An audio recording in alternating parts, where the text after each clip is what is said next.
Today, we are going to take a look at the results of round 1, the schedule of the upcoming rounds, and a very interesting game played between Zhansaya Abdumalik and Nana Dzagnidze in the Women's Grand Prix event. Hello chess fans, as you all know, just like the World Chess Championship, there is also a Women's World Chess Championship. Ju Wenju is the current world champion, and to select her challenger, there will be a candidates tournament held. To select the players for the candidates tournament, some special tournaments are held, and one of them is the Women's Grand Prix event. The FIDE Women's Grand Prix second leg takes place from February 1st to February 14th, 2023 in Munich, Germany. The first leg was won by Kateryna Lagno and Aleksandra Goryachkina, who came first and second respectively. The format is a round-robin tournament with 12 players. The time control is 90 minutes for the first 40 moves, followed by 30 minutes for the rest of the game, plus a 30-second increment starting on move 1. Now, let's get started with the results. Alexandra Kosteniuk, 10 Zhongyi, Paehtz Elisabeth, and Nana Dzagnidze have 1 point each. Harika Dronavali, Koneru Humpy, Mariya Muzychuk, and Anna Muzychuk have half point each. And Alina, Kashlinskaya, Jiner, Wagner, Dinara, and Zhансaya Abdumalik have not got a point yet. In round 1, Alexander Kosteniuk managed to beat Alina Kashlinskaya, 10 Zhongyi beat Jiner, Paehtz Elisabeth beat Wagner Dinara, and Nana Dzagnidze beat Zhansaya Abdumalik. That's the game we are going to take a look at. Harika Dronavali drew against Koneru Humpy and Mariya Muzychuk drew against Anna Muzychuk. That covers the results of this tournament. Now let's take a look at the interesting game played between Nana Dzagnidze and Zhansaya Abdumalik. Zhansaya Abdumalik is white and she starts off with e4. The game is a Sicilian defense. It's a knight off and this is all proper opening theory. White develops their pieces and black also develops their pieces in a nice way. e5 played by black and here we see that white takes the pawn, which activates black's knight. White should here instead of f into e5 go for knight f5, which activates the knight and keeps this knight defending the f6 knight. Instead white went for f takes e5, which let the black knight come into play and attack the queen. White queen moves back. It's not a big of an advantage for black, but this is those positional advantages that black gets. We need to bishop e7, long castle, bishop g4, skewers the queen, but knight f3 is the defense and he doesn't lose any material. Rook c8, h3, immediately moves up the bishop trades with the knight, and rook into c3, a typical Sicilian sacrifice. B takes c3, queen a5, attacks both the pawns, so black sacrifices an exchange in compensation for an attack on the king.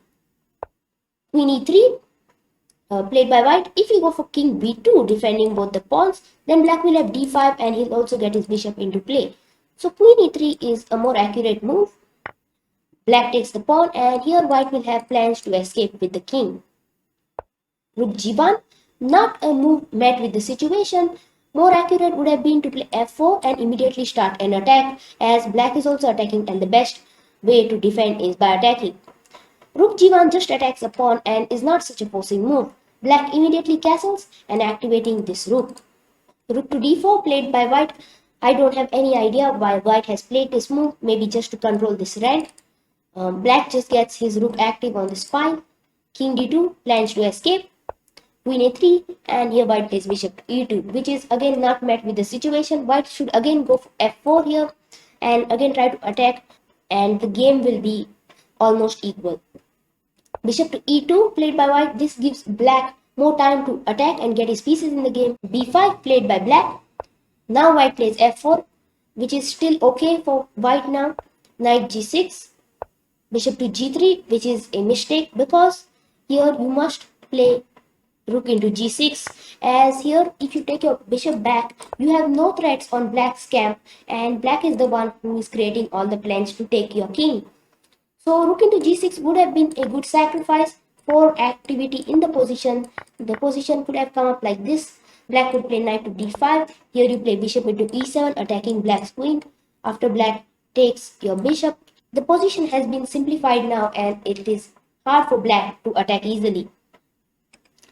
So the game could have continued like that. Instead, white went for bishop g3 and black goes for d5, activating another piece in the game. E takes d5 and black pins the rook to the queen. Bishop to f3, b4, black is just pouncing on white. Bishop f2, bishop takes d4, queen takes d4, rook into c3, bishop e4, and here knight into e4. The engine says this is not that of a great move, as in the engine suggests queen e5, and the variation continues somewhat like this. But certainly this is a hard move to find, and I agree with knight into e4. It's quite a nice move. It stops the bishop from taking a knight, and that's what black does. Queen takes e4, rook to f3, attacking the bishop. Bishop to e3, again a mistake. Basically this position is very hard to defend, and a few wrong moves can take you to a loss, and it's very hard to play accurate in this position. Bishop to e3, instead bishop to d4 was the better move, but bishop to e3 was played in the game. Here queen to c3, king to e2, rook into h3, to d6 trying to promote the pawn, rook h2, king to f3, and knight to h4, and now it's an equalish position. But as I said, it's very tough to defend this position, and any move you play gives white tough chances to draw this game. Instead, the engine suggests queen to c8, getting your queen to h3 here, and it's again a tough move to spot. So black just played knight to h4, which is met by king to g3, and here rook to e2, and white again does a mistake by taking the knight. Here black just took the bishop, and the problem for white is that this king is exposed and it's going to be checkmated soon. Black just creates a plan and executes it with f5, and here white resigned because these two major pieces and these three pawns are enough to checkmate this white king which is in the center. So very interesting game played between both of them. Now let's take a look at the schedule of the future rounds. The timings are given as per your country. I won't read all of the timings, but for your convenience, you can check the timings and you can even watch the matches live. Make sure you subscribe so that you don't miss out on my future uploads. Thank you so much for watching, and I'll see you soon in my next video.